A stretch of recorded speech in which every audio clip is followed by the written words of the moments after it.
नमस्कार दोस्तों, मैं शांतनु आप सभी का फिर से स्वागत करता हूं मेरे YouTube channel unique tech solution पर। दोस्तों आज के वीडियो में हम देखेंगे कार्बन रेजिस्टेंस के बारे में कि इसकी बनावट कैसी होती है और इसे किस तरह से बनाया जाता है। साथ ही हम इस रेजिस्टेंस पर एक प्रैक्टिकल भी देखेंगे कि किस तरह से ये रेजिस्टेंस काम करता है और कितने वोल्टेज इनपुट देने पर क्या ये वोल्टेज को रोक पाता है या नहीं, मतलब वोल्टेज को ड्रॉप करता है या नहीं। इसका हम एक प्रैक्टिकल भी देखेंगे। तो और इससे पहले वाले वीडियो में दोस्तों हमने रेजिस्टेंस का परिचय लिया था। अगर आपने वो वीडियो नहीं देखा है तो डिस्क्रिप्शन में मैं उस वीडियो की लिंक डाल दूंगा, वहाँ से जाकर आप उस वीडियो को देख सकते हैं। और दोस्तों आज की वीडियो शुरू करने से पहले आप लोगों से रिक्वेस्ट है कि अगर आप लोग मेरे इस चैनल पर नए हैं तो प्लीज़ मेरे इस चैनल को सब्सक्राइब करें और सब्सक्राइब के पास में जो घंटी का बटन है उसे ज़रूर प्रेस कर दें, ताकि जब भी मैं बेसिक इलेक्ट्रॉनिक्स सीरीज़ का अगला वीडियो लेके आऊँ तो तुरंत आपको नोटिफिकेशन मिल सके।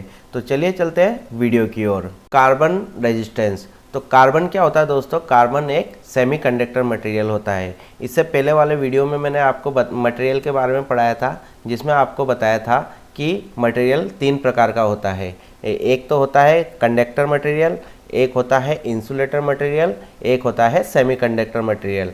कंडक्टर मटेरियल वह मटेरियल जो करंट जिससे इलेक्ट्रिसिटी फ्लो होती है या जो करंट को अच्छी तरह से कंडक्ट करता है, उसे हम कंडक्टर मटेरियल कहते हैं। और इंसुलेटर मटेरियल वह मटेरियल होता है जिस पर विद्युत धारा नहीं बहती है, जैसे कि लकड़ी और अपने मिट्टी आदि। ठीक है, और भी बहुत सारी चीज़ें हैं, तो मैं सिर्फ 2 का एग्जांपल दे रहा हूँ। और तीसरा है हमारे पास सेमीकंडक्टर मटेरियल। ना तो दोस्तों ये सुचालक होता है ना ही कुचालक होता है, यानी कि ना तो ये कंडक्टर होता है ना ही इंसुलेटर होता है। अर्थात ये इलेक्ट्रिसिटी को ना तो पूरी तरह से रोकता है ना ही पूरी तरह से फ्लो करने देता है। ये क्या करता है? कुछ मात्रा में इलेक्ट्रिसिटी को फ्लो करवाता है, इसलिए ये होता है सेमीकंडक्टर। तो कार्बन क्या होता है दोस्तों? कार्बन एक सेमीकंडक्टर है, जिस कारण इससे रेजिस्टेंस बनाए जाते हैं। तो कार्बन क्या है? एक सेमीकंडक्टर पदार्थ होता है जो कि क्या होता है? शुद्ध अवस्था में, मतलब जिस अवस्था में ये पाया जाता है, शुद्ध अवस्था में इसका रेजिस्टेंस बहुत अधिक होता है, मतलब बहुत हाई होता है। तो कार्बन रेजिस्टेंस बनाने के लिए क्या करते हैं? कार्बन रेजिस्टेंस बनाने के लिए जो कार्बन होता है, शुद्ध अवस्था में पाया जाने वाला कार्बन, उसमें आवश्यकता अनुसार दूसरे चालक पदार्थ एक निश्चित अनुपात में मिलाया जाता है और इस मिश्रण को एक इंसुलेटिंग ट्यूब में भरकर भिन्न भिन्न मान के रेजिस्टेंस बनाया जाता है। अर्थात क्या होता है दोस्तों? कार्बन है, कार्बन में चालक पदार्थ मिला दिया जाता है। कार्बन का क्या है? रेजिस्टेंस बहुत हाई होता है। तो हमें 1 किलो ओम का अगर 1 ओम का अगर रेजिस्टेंस बनाना होगा तो क्या होगा? कार्बन में हमें उसी मात्रा में चालक पदार्थ मिलाना होगा। जैसे कि मान के चलिए 1 बाल्टी में रेत भरा हुआ है, ठीक है, रेत भरा हुआ है। अब अगर हम उसमें सप्लाई का फेज वायर जोड़ते हैं और रेत में हाथ लगाते हैं तो रेत में हमें करंट नहीं आएगा। क्यों? क्योंकि रेत एक इंसुलेटर मटेरियल है। और अगर उसी रेत को हम गीला कर दें तो क्या होगा? हमें शॉक लगेगा। तो क्या हो गया? वो इंसुलेटर से कंडक्टर बन गया। किस कारण से? पानी की वजह से। तो उसी तरह जो कार्बन है, कार्बन क्या है? एक सेमीकंडक्टर है, ठीक है, जिसका रेजिस्टेंस बहुत हाई होता है। तो उसमें कुछ विशेष पदार्थ, कुछ दूसरे चालक पदार्थ मिलाने से क्या होगा? उसकी चालकता थोड़ी बढ़ जाएगी।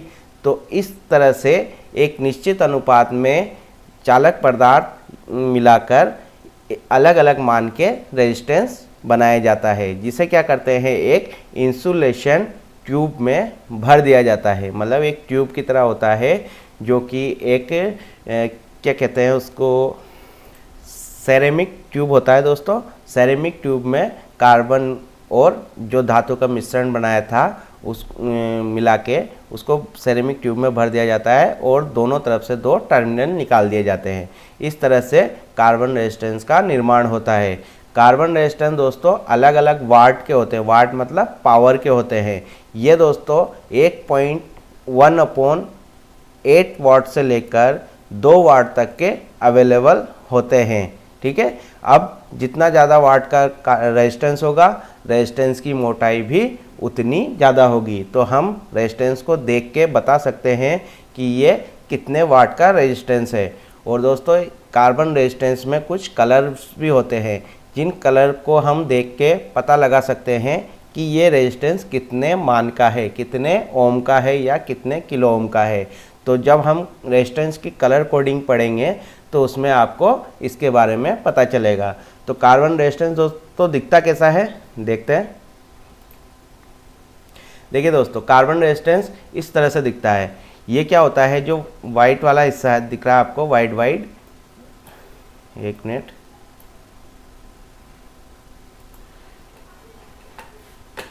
ये जो ऊपर का वाइट वाइट हिस्सा दिख रहा है, ये क्या है दोस्तों, सेरेमिक ट्यूब। देखिए ये सेरेमिक ट्यूब है, ठीक है। इसके अंदर ये ब्लैक कलर का कार्बन भर दिया जाता है और इसमें 2 तार निकाल दिए जाते हैं, एक तार, ये 2 तार। उसके बाद इसको पैक कर देते हैं। तो इस तरह से दिखता है बनने के बाद कार्बन रेजिस्टेंस, इस तरह से दिखता है। यहाँ एक टर्मिनल है, यहाँ दूसरा टर्मिनल है। आप यहाँ पे 12 वोल्ट देंगे तो ये 12 वोल्ट में से कुछ वोल्टेज को बीच में ही ड्रॉप कर लेगा, मतलब रोक लेगा, क्योंकि ये क्या है, सेमीकंडक्टर है। तो इसको जिस मान के लिए बनाया गया है उतने वोल्टेज को ये रोक लेगा और बचे कुचे वोल्टेज को यहाँ पे पास कर देगा। तो माना यहाँ पे हमने 12 वोल्ट दिया तो इसने 6 वोल्ट को रोक लिया, तो आउटपुट में हमें 6 वोल्ट मिल गया। यहाँ आउटपुट में कोई 6 वोल्ट का डिवाइस है, तो हम क्या करेंगे, इस रेजिस्टेंस को कैलकुलेशन करके दोस्तों निकाल सकते हैं हम कितने मान का रेजिस्टेंस लगाएंगे, तब जाके 12 वोल्ट को 6 वोल्ट में कन्वर्ट करेगा। तो ये हम आगे के चैप्टरों में पढ़ेंगे। ठीक है, तो कार्बन रेजिस्टेंस कुछ ऐसा दिखता है। ठीक है, इस तरह का दिखता है कार्बन रेजिस्टेंस। और इसमें जो ये कलर कोडिंग है दोस्तों, इसके थ्रू हम पता लगा सकते हैं कि ये किस मान का रेजिस्टेंस है, मतलब कितने ओम का है या किलो ओम का है या मेगा ओम का है, ये हम आगे देखेंगे। अब दोस्तों चलते हैं प्रैक्टिकल की ओर, और प्रैक्टिकल करके देखते हैं हम कि कार्बन रेजिस्टेंस वास्तव में कैसा दिखता है और ये वास्तव में वोल्टेज को ड्रॉप कर पाता है कि नहीं कर पाता है। तो चलते हैं प्रैक्टिकल की ओर।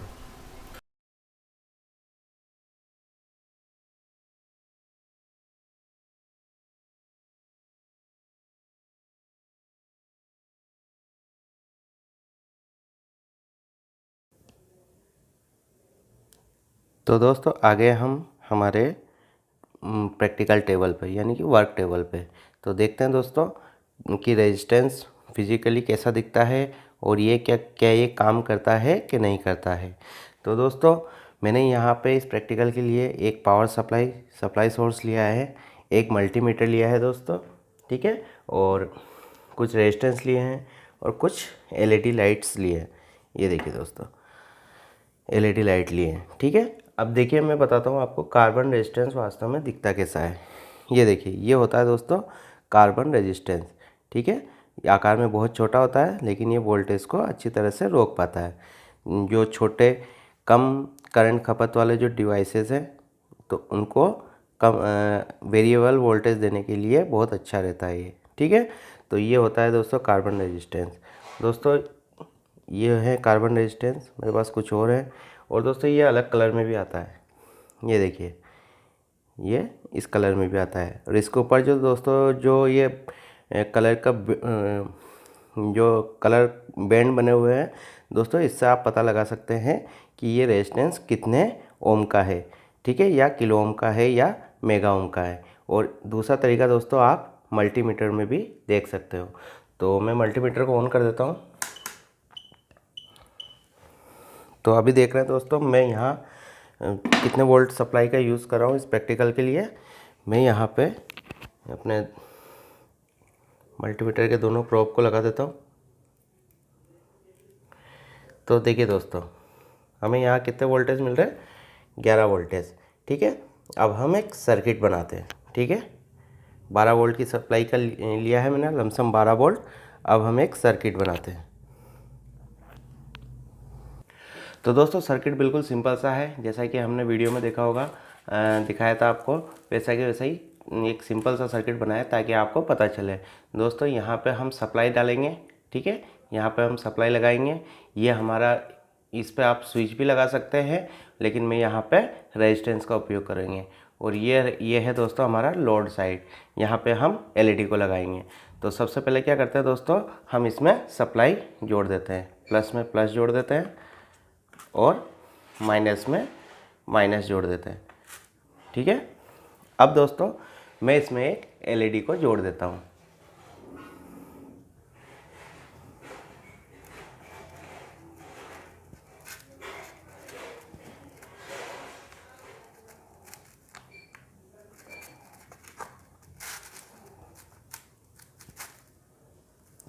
आप देख पा रहे होंगे दोस्तों, मैंने इसमें एक एलईडी जोड़ दिया है, ठीक है।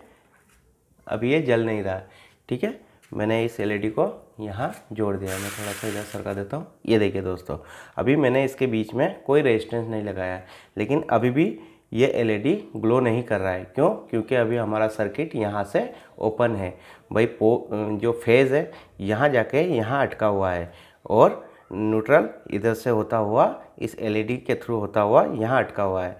तो अभी कौन सा सर्किट है दोस्तों? ये ओपन सर्किट है। जब मैं इन दोनों तारों को भिड़ा दूंगा तो क्या हो जाएगा, ये क्लोज सर्किट हो जाएगा, रास्ता बन जाएगा भाई। करंट यहाँ से कूद के इधर तो नहीं आएगा, तो वो क्या करेगा, कूद के इधर नहीं आ सकता। तो हमें इन दोनों तारों को किसी भी माध्यम से, चाहे मैं एक लोहे का टुकड़ा लूँ, स्विच लूँ, या इन दोनों तारों को आपस में भिड़ा दूँ, तो तब क्या होगा, ये सर्किट कंप्लीट हो जाएगा। अभी दोस्तों मैं इस एलईडी को बिना रेजिस्टेंस के जला रहा हूँ।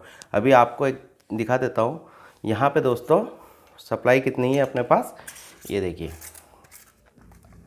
अभी आपके पास यहाँ सप्लाई है लगभग 11 वोल्टेज, ठीक है, लगभग 11 वोल्टेज या 12 वोल्टेज के आसपास आप देख पा रहे होंगे।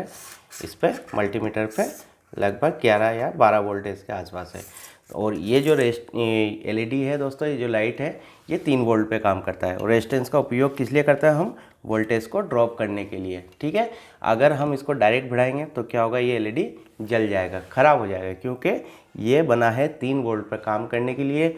हम इसको डायरेक्ट 11 वोल्ट देंगे तो क्या होगा, ये जल जाएगा। तो चलिए देखते हैं इसको शॉर्ट करके। ये देखिए, एलईडी पे ध्यान रखिए दोस्तों, जैसे मैं लगाऊंगा एलईडी ख़राब हो जाएगी। ये देखिए, एक बार जल के बुझ गई तो एलईडी ख़राब हो गई, ठीक है। तो क्यों ख़राब हुई? क्योंकि ये बना था 11 वोल्ट, 3 वोल्ट के लिए, हमने इसको डायरेक्ट 11 वोल्ट दे दिया, जिस कारण से ये एलईडी क्या हो गई, ख़राब हो गई। अब इसको जलाने के लिए क्या करना होता, हमको 11 वोल्ट को 3 वोल्ट में कन्वर्ट करना पड़ता। उसके लिए हम या तो ट्रांसफार्मर लगाते हैं। दोस्तों ट्रांसफार्मर बहुत बड़ा होता है, अगर इस सर्किट में ट्रांसफार्मर लगाऊंगा तो ट्रांसफार्मर इस पूरे एरिया में आ जाएगा। तो इन जैसे छोटे लोड को 3 वोल्टेज मतलब 12 वोल्ट से कम वोल्टेज ड्रॉप करने के लिए हम क्या करते हैं, उस जगह रेजिस्टेंस का उपयोग करते हैं, इस तरह की रेजिस्टेंस का। तो अब की बार, पहले बार मैंने क्या करा था, डायरेक्ट इसको शॉर्ट कर दिया था, जिस कारण हमारी एलईडी ख़राब हो गई, जल के बंद हो गई। अब दूसरी बार हम क्या करेंगे, इन दोनों के बीच में रेजिस्टेंस डाल देते हैं, फिर देखते हैं कि एलईडी ख़राब होता है कि नहीं होता है। अभी दोस्तों मैं एलईडी को निकाल देता हूँ। मैंने एलईडी को निकाल दिया है। अब जैसे मैं इन दोनों टर्मिनल पर पोटेंशियल डिफरेंस देखेंगे तो कितना रहेगा, ये लमसम 11 वोल्ट के आसपास रहेगा। आप देख पा रहे होंगे, देखिए कितना बता रहा, 11 वोल्ट के 1180 के आसपास बता रहा, जिस कारण ही ये एलईडी ख़राब हो गई, क्योंकि एलईडी बनी थी 3 वोल्ट पर काम करने के लिए। तो अब हम क्या करते हैं, इन दोनों के बीच में एक रेजिस्टेंस लगा देते हैं। चलिए लगाते हैं एक रेजिस्टेंस। मेरे पास ये एक रेजिस्टेंस है जिसका मान करीब करीब 1.2 किलो ओम है, ठीक है। तो मैं इसको यहाँ लगा देता हूँ। दोस्तों आपको दिख रहा होगा, मैंने इन दोनों के बीच में ये रेजिस्टेंस लगा दिया है, ठीक है। अब मैं एक दूसरी एलईडी को, वो तो ये वाली एलईडी तो ख़राब हो गई, अब मैं दूसरी एलईडी को इन दोनों टर्मिनल पर लगा देता हूँ। पहले मैं कनेक्शन हटा देता हूँ। अब मैं एलईडी को कनेक्ट कर देता हूँ। तो दोस्तों मैंने यहाँ पे एलईडी कनेक्ट कर दी है। बीच में क्या लगा है, रेजिस्टेंस। पिछली बार हमने क्या करा था, इसको डायरेक्ट जोड़ दिया था। अब जब हम इसको सप्लाई देंगे तो क्या होगा, ये रेजिस्टेंस 11 वोल्ट को 3 वोल्ट में कन्वर्ट कर देगा। मतलब ये लगभग 7-8 वोल्टेज को ये ड्रॉप कर देगा, इस रेजिस्टेंस, ये वाला रेजिस्टेंस। जिससे क्या होगा, आउटपुट में हमें 3 ही वोल्ट या 3 वोल्ट के आसपास मिलेंगे, जिस कारण हमारी एलईडी ख़राब नहीं होगी। तो लगाते हैं पावर सप्लाई को और देखते हैं क्या होता है। तो मैंने यहाँ पावर सप्लाई जोड़ दिया है। तो देखिए अब एलईडी ग्लो कर रही है, ख़राब नहीं हो रहा है। क्यों? क्योंकि इसको यहाँ 3 वोल्ट मिल रहा है। अब मैं आपको मल्टीमीटर से चेक करा कर दिखा देता हूँ। देखिए इन दोनों पॉइंटों पर हमें कितने वोल्टेज मिल रहे हैं, ये देखिए लगभग 3.13 वोल्टेज के आसपास हमें मिल रहा है। और इन दोनों पॉइंटों पर रेजिस्टेंस के उस पार कितना मिल रहा है हमें, ये देखिए लगभग 11 वोल्टेज। तो क्या हुआ, इस रेजिस्टेंस ने 7 वोल्टेज 8 वोल्टेज को रोक लिया, जिस कारण इसको 3 वोल्ट मिला। तो ये लाइट ख़राब नहीं हुई। तो दोस्तों यही काम आता है रेजिस्टेंस सप्लाई को ड्रॉप करने के। मतलब किसी भी सर्किट को जब हमें कोई स्पेसिफिक सप्लाई देनी होती है तो उसमें हम रेजिस्टेंस का यूज़ करते हैं। ठीक है, क्या करते हैं, रेजिस्टेंस का यूज़। इसकी जगह ट्रांसफार्मर यूज़ कर सकते हैं, लेकिन ट्रांसफार्मर आकार में बड़ा होता है, जिस कारण हम रेजिस्टेंस उपयोग करते हैं। ठीक है दोस्तों। और दोस्तों एक चेतावनी है, जो प्रैक्टिकल मैं यहाँ दिखा रहा हूँ कृपया इसे ट्राई ना करें, क्योंकि इससे आपको करंट लग सकता है। ठीक है, तो चलते हैं हमारे कंप्यूटर स्क्रीन पर। तो दोस्तों देखा आपने किस तरह से कार्बन रेजिस्टेंस ने, हमने इनपुट में वोल्टेज दिया 12 वोल्ट, तो आउटपुट में हमें 12 वोल्ट से कम वोल्टेज मिले, बाकी वोल्टेज को रेजिस्टेंस ने रोक लिया। तो दोस्तों ये जो प्रैक्टिकल किया है इसको आप ट्राई ना करें, क्योंकि दोस्तों इसमें आपको शॉक लग सकता है। तो आज के वीडियो में बस इतना ही, मिलते हैं नेक्स्ट वीडियो में। वीडियो अच्छा लगे तो लाइक करिए, चैनल को सब्सक्राइब करिए, वीडियो को शेयर करिए दोस्तों। तो मिलते हैं नेक्स्ट वीडियो में, तब तक के लिए जय हिंद, जय भारत।